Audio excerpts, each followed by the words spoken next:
construction. Construction is something else. And whether there ought to be construction or not is a very difficult problem. Historically, in our system, judges have had the power to construe, whether they should or not, and whether they should only do it when it is delegated to them by the legislature. And by the way, in my book, I never said that judges should do these things unless the legislature delegated it to them, is another question. But let's look at some situations where historically construction has been there. Construe statutes to avoid constitutional questions. That's something we have done historically, forever, to avoid a constitution. That's not interpretation. That's not looking to what the legislature. It's dishonest to call that kind of construction interpretation, and yet it has been done. To require a second look. Throughout the 19th century, statutes were read literally to avoid, statutes in derogation of the common law were read literally. That wasn't interpretation. It was mangling statutes so that legislatures wouldn't make radical changes. It stopped happening at the end of the 19th century because Roscoe Pound and the left noticed that this was being used by judges who by nature are conservative to stay with things as they were. Was it good or not? I don't know. But it was true throughout the 19th century. To update, that's much more problematic. To update obsolescent statutes. But there's another way, and one that should interest you, and especially you as a board clerk.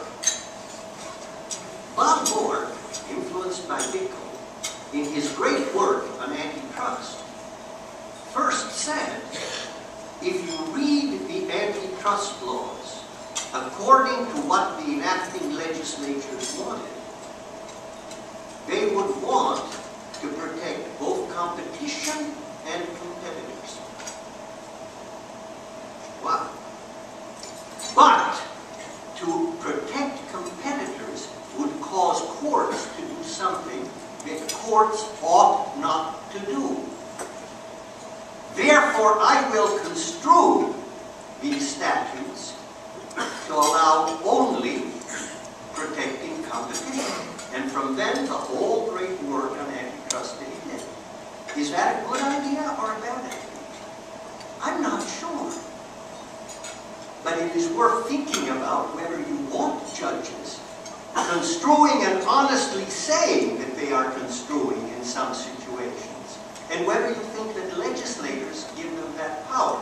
Now, Brother Easterbrook says it's insane to give this kind of power to people you can't turn out of office. Maybe insane, but it happens at the very beginning of our country in every single state. What do I mean? Judges have the power to construe the common law. Everybody knows that. Common law is different. They do it. Where did they get that power? The common law of England didn't just come over. When we declared independence, there was no common law of the United States. Every one of the states, some by legislatures, some in their constitutions, like New York, delegated to the courts the power to update the common law of England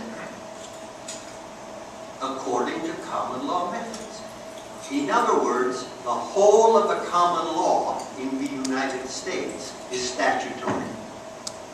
It is statutory, enacted by statute, with delegated power to courts to construe it, to update it, to do all the things that all of you in your first term torts classes and contract classes learned that courts, unelected ones, except that they're mainly elected in the states, of course, but are given the power to do within the common law method. Now, again, does that mean that courts can do it as to statutes where they haven't been delegated that power? No.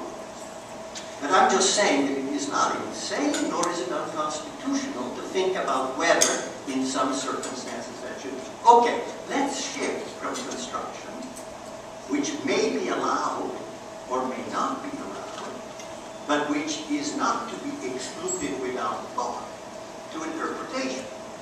Interpretation, in my view, is always backward. Interpretation is you are honest agents, you are interpreting of the enacting legislature. The question is, what does that mean? You try to find what the legislators intended, and that is impossible. Just to say it points out the difficulty of it, because there are any number of different things and things that they said and didn't say, and so on, the one meaning and so on. So then the question is, what does it mean to be honest agents? You start with language, but language is itself meaningless outside of context.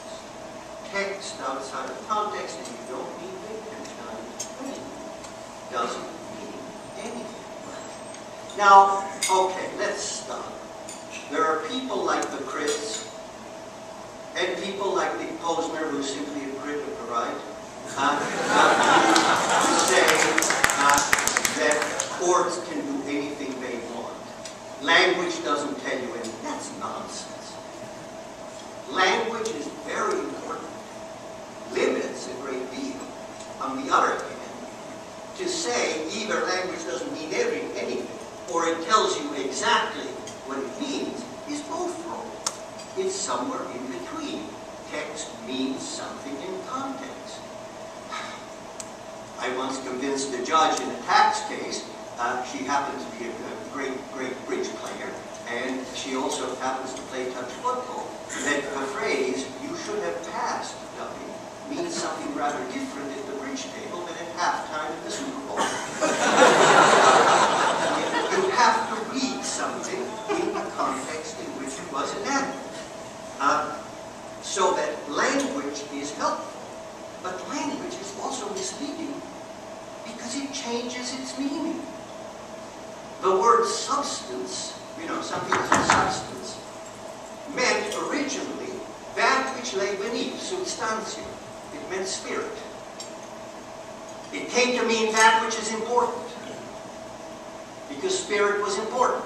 As we became more materialistic, it came to mean matter, that which mattered. Today, substance means the opposite of what it meant some time ago. What do you do with language which changes its meaning? Okay, so text first, then context. Legislative history? Of course we all know that legislative history can be fraudulent. That's one of the many helpful things that Dino Scalia has taught us. But that doesn't mean it's useless. That doesn't mean that in looking, if you want to find out what that legislature really intended, what do you look at? I mean, I'm immensely skeptical of legislative history. I'm also immensely skeptical of some words that get thrown in. I start with words, I look at context, and try to see what the words were designed to mean. And this, by the way, has been so from the very beginning. Pufendorf gave an example that Blackstone picked up, and which has gotten cited in Bologna context. There was brawling, duels. Bologna passes a statute which says, "You shall not shed blood on the streets, punishable by any throwing and quartering." Easterbrook walks down the street.